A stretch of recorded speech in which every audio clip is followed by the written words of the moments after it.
नमस्ते। मैं शबनम, प्रवक्ता Urdu, diet, Sonbhadra, DElEd second semester online कक्षा में आप सभी का स्वागत करती हूँ। आज का हमारा विषय पाठ्य वस्तु का मौन वाचन करते हुए उसमें निहित विचारों, भावों एवं तथ्यों को समझना। तो आइए हम सबसे पहले चर्चा करते हैं कि मौन वाचन किससे कहते हैं। लिखित सामग्री को मन ही मन चुपचाप बिना आवाज़ निकाले पढ़ना मौन वाचन कहलाता है। जड़ महोदय का कथन है, जब बालक पैरों से चलना सीख जाता है तो घुटनों के बल खिसकना छोड़ देता है। इसी प्रकार कक्षा में जब बालक पढ़ने में जब निपुण हो जाता है तब वह मौन वाचन की ओर अग्रसर होता है। जब भाषा को वो समझने लगता है तब वो मौन वाचन की तरफ बढ़ता है। मौन वाचन में निपुणता का आना व्यक्ति के विचारों की प्रौढ़ता का द्योतक है और भाषाई दक्षता पर अधिकार का सूचक है। तो आइए हम ये देखते हैं कि मौन वाचन के क्या तत्व हैं। इसमें सबसे पहला जो है वो है बोधगम्यता। पठनकर्ता अपनी विषय वस्तु, विचारों, शब्दों, सूक्तियों, लोकोक्तियों, मुहावरों आदि का संदर्भ अर्थ ग्रहण करते हुए आगे की ओर बढ़ता है। विराम चिन्हों आदि से अर्थ को स्पष्ट अनुभूति करने के साथ एवं अनुभूत ज्ञान से अपने ज्ञान का संबंध जोड़ते हुए भाव अनुभूति करता है। लिखित सामग्री के भाव तथा विचारों की पूर्ण प्रतीति ही बोध कहलाती है। अतः मौन वाचन में यदि बोधगम्यता है तो ही वह सार्थक है। दूसरा पॉइंट है धैर्य। मौन वाचन में धैर्य के साथ विषय वस्तु से समझते हुए कठिन शब्दों का तत्काल अर्थ समझने के लिए आवश्यकता पड़ती है। कहने का तात्पर्य है कि पाठ में आए हुए कठिन शब्दों का जब तक हमें अर्थ नहीं मालूम होता तब तक हम विषय वस्तु का जो केंद्रीय भाव है उसे समझने में असमर्थ होते हैं, जिसके लिए हमें धैर्य रखने की आवश्यकता है। उचित आसन एवं मुद्रा। पठनकर्ता को उचित आसन पर उचित ढंग से रीढ़ की हड्डी सीधी रखकर बैठना चाहिए तथा विषय वस्तु को अपनी आँखों से लगभग 33 सेंटीमीटर दूर रखना चाहिए। एकाग्रता। मौन पठन करते समय एकाग्रता होनी चाहिए। एकाग्रता के बिना मौन पठन द्वारा विषय वस्तु का अर्थ ग्रहण किया जाना संभव नहीं हो पाता। मौन की सफलता उचित वातावरण एवं एकाग्रता पर भी निर्भर करती है। इसके बाद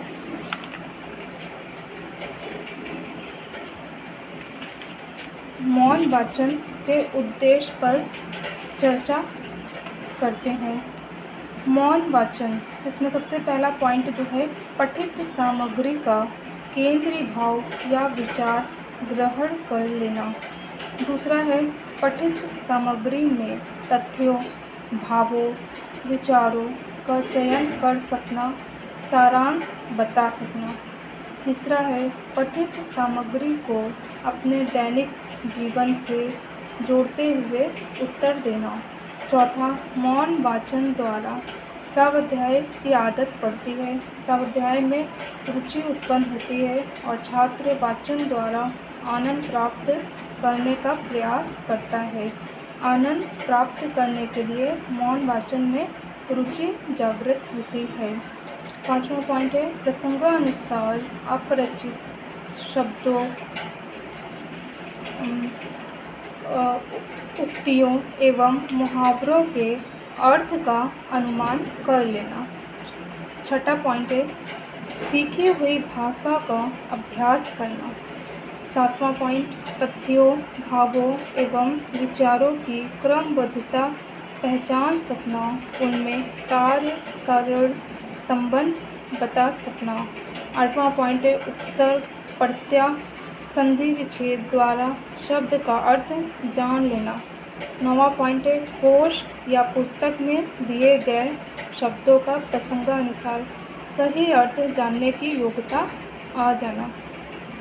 मौन वाचन के उद्देश्य को सम्मिलित रूप से इस प्रकार हम कह सकते हैं कि इसमें भाषा पर अधिकार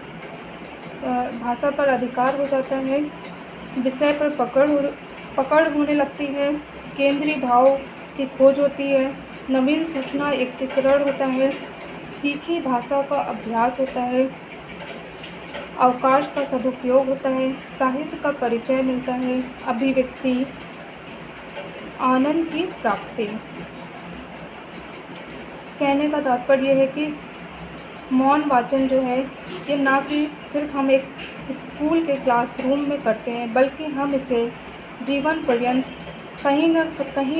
कहीं भी बैठकर कुछ ना कुछ अपने काम की किताबें जैसे समाचार पत्र, मैगज़ीन, जर्नल्स, पैम्फलेट, कुछ भी हम देखते हैं, उसे पढ़ते हैं, फिर उसे आत्मसात करते हैं जो हमारे काम की चीज़ें हैं।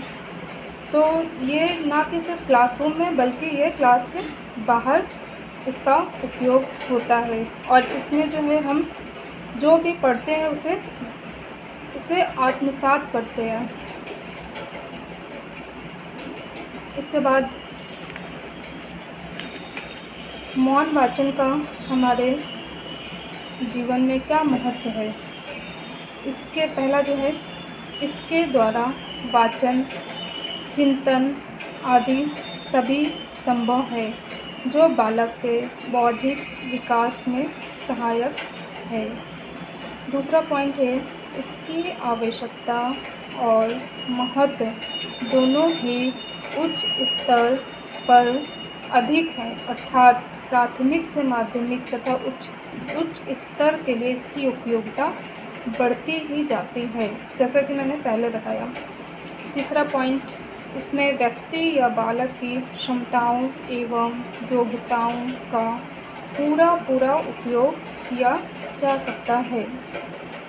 चौथा पॉइंट, मौन वाचन का लाभ सभी प्राप्त कर सकते हैं। पांचवा पॉइंट, व्यक्ति मौन वाचन दूसरे को किसी भी प्रकार की बाधा पहुंचाए बिना कर सकता है। जैसे कि हम एक क्लास में हैं और जितने भी स्टूडेंट हैं, अगर हमें उन्हें अलग अलग किताबें दे देते हैं जो अपनी रुचि से वो पढ़ सकें, तो इसमें कोई किसी को डिस्टर्ब नहीं करता है। और जबकि अगर हम कोई एक ही पार्ट का और उसे बोल कर करते हैं, तो अगर जो कोई दूसरा स्टूडेंट है वो कुछ और पढ़ना चाह रहा है या फिर अगर उसे इतनी दिलचस्पी नहीं है तो वो उससे डिस्टर्ब होगा, लेकिन मौन वाचन में ऐसा नहीं होता है। छठा पॉइंट है, मौन वाचन कोई भी बालक, विद्यार्थी अथवा व्यक्ति अपनी इच्छा, गति और आवश्यकता अनुसार कहीं भी और कभी भी कर सकता है। सातवां है, इसमें स्वेच्छा के साथ गति से वाचन किया जा सकता है। आठवां है, मौन वाचन के द्वारा किसी भी अंश की गहराई तक पहुंचा जा सकता है।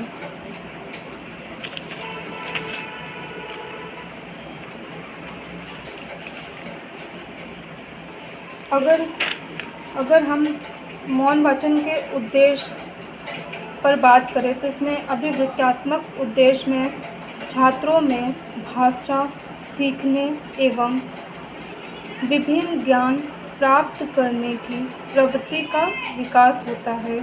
छात्रों में भाषा, साहित्य, देश, जाति, धर्म और संस्कृति के प्रति आदर एवं आस्था का भाव पैदा करना होता है।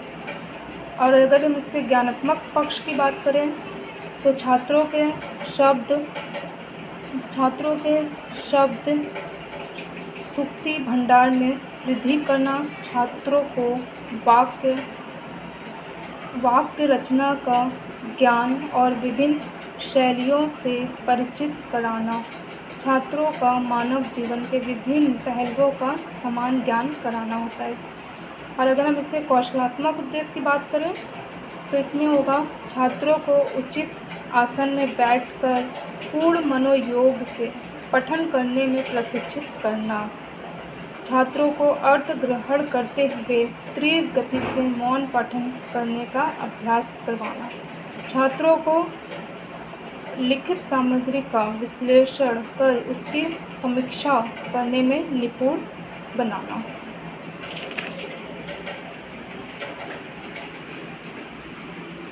मौन वाचन के दो भेद होते हैं, पहला है गहन और दूसरा है दूर।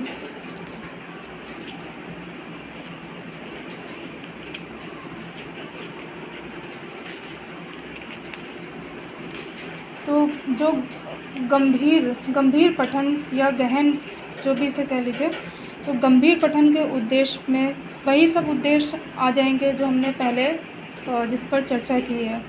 तो अगर सरसरी तौर पे देखें तो इसमें आएगा भाषा पर अधिकार, विषय पर अधिकार, केंद्रीय भाव, नवीन सूचना, और यह छात्रों में चिंतनशीलता का विकास करता है जिससे उनकी कल्पना शक्ति विकसित होती है और छात्र बुद्धिमान बनता है। अकेलेपन की ऊब से बचने का यह सर्वोत्तम साधन है। मौन पठन में समय की बचत होती है और सस्वर पठन जितना प्राथमिक कक्षाओं के लिए महत्वपूर्ण है उतना ही मौन पठन उच्च कक्षाओं के लिए भावों की गहराई तक पहुंचने के लिए मौन वाचन अत्यंत आवश्यक है। मौन पठन का सबसे महत्वपूर्ण उद्देश्य यह है कि छात्र कम से कम समय में विषय को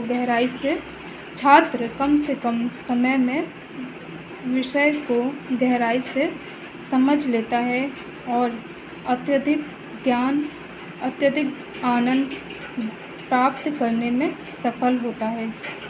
और जबकि ये मानसिक क्रिया है, ज़्यादा सक्रिय होती है, तो जाहिर सी बात है कि इसमें कल्पना शक्ति का विकास होता है और वो जो भी पढ़ता है उसे अपने तौर पर समझता है और उसे एक अभिव्यक्ति को व्यक्त करने का एक स्थान मिलता है।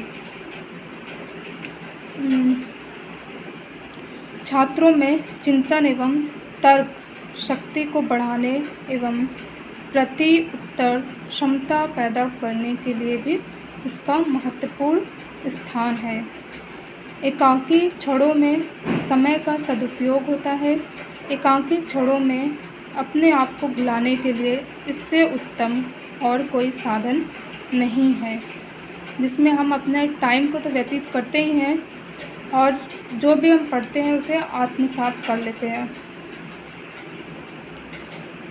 मौन पाठन विषय वस्तु में हमने इसके आवश्यक तत्व, मौन वाचन के उद्देश्य और मौन वाचन का महत्व, इन तीनों पर रोशनी डाली है। मैं आशा करती हूँ कि आपको मेरा ये टॉपिक पसंद आए। नमस्ते, धन्यवाद।